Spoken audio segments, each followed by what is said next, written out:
Bu məclisə bir gözləri dolancasın ay qardaş. Bu gün ay bu məclisə bir gözləri dolancasın.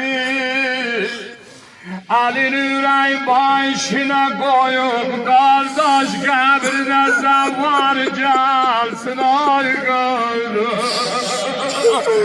Əgər varsa bu məclis içrə əziz ölən, Nalar Hüseyin tək əbal fəzaqlayan gözlü.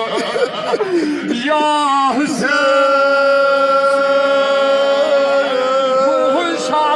Kərbəlayı Hüseyin zikri ilə elinə. Bir dəqiqə bu cümləni oxuyam evin abad ola. Ah, ulduzlar göydə yaxsın,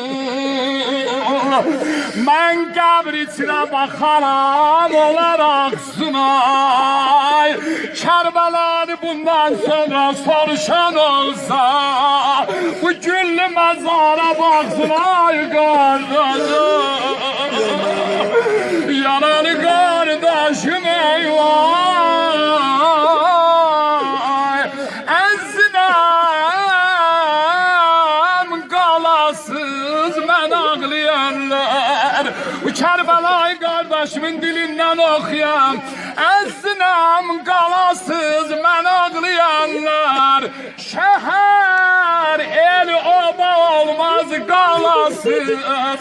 Mən ki vaxtsız gedəsi oldu bu dünyadan. Ay məni ziyaret eləyənlər tək salamat qalasız. Ya Hüseyin,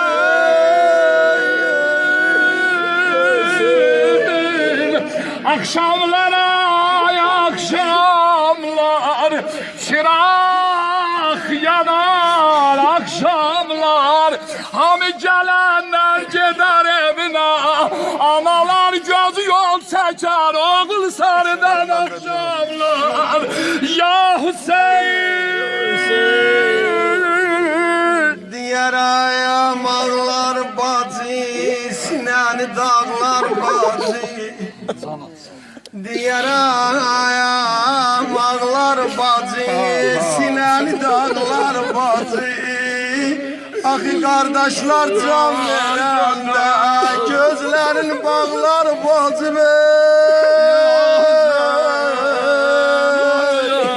İki qəlamla Hüseyin'dən Zeynəb ayrılığından oxuyam, iltimaz dua. Zeynəb gəldi.